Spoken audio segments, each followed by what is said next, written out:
ఏపీలో కూటమి సర్కార్ అధికారంలోకి వచ్చిన తర్వాత వైసీపీ కార్యకర్తలు నేతలపై జరుగుతున్న వరుస దాడుల క్రమంలో వినుకొండలో రషీద్ అనే కార్యకర్త హత్యకు గురయ్యాడు. దీనిపై ఆగ్రహంగా ఉన్న వైసీపీ అధినేత జగన్ బెంగళూరు నుంచి హుటాహుటిన తాడేపల్లికి చేరుకున్నారు.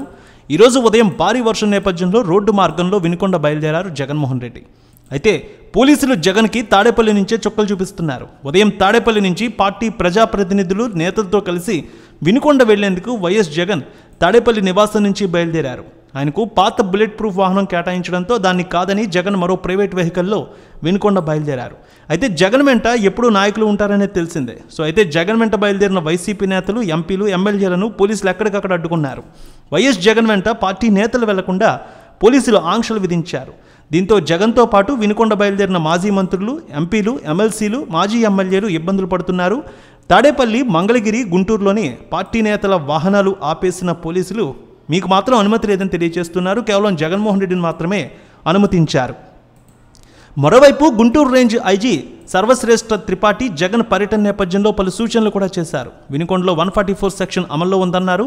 ఎలాంటి ర్యాలీలు చేయొద్దని, ప్రదర్శనలకు అనుమతి లేదని స్పష్టం చేశారు ఆయన. జగన్మోహన్ రెడ్డి రషీద్ కుటుంబ సభ్యులను పరామర్శించి వచ్చి వెళ్ళిపోవాలన్నారు.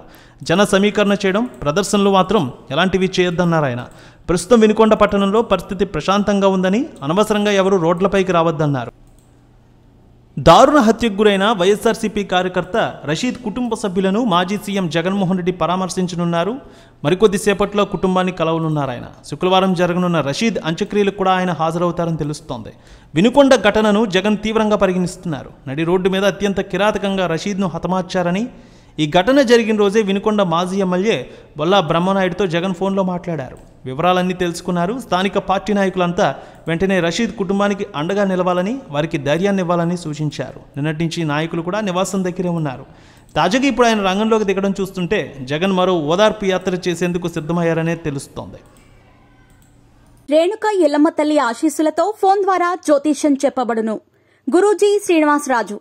జ్యోతిష్యంలో అపారమైన అనుభవం ఉన్న గురువుగారు మీకు ఏ సమస్య ఉన్నా పరిష్కారం చూపుతారు. ప్రేమ, పెళ్లి, విదేశీయానం, ఆరోగ్య సమస్యలు, ఆర్థిక ఇబ్బందులు, వాస్తు, దాంపత్య సమస్యలు, కుటుంబ కలహాలు, వ్యాపార సమస్యలు, ఇలా అన్నింటికీ పరిష్కారం చూపబడును.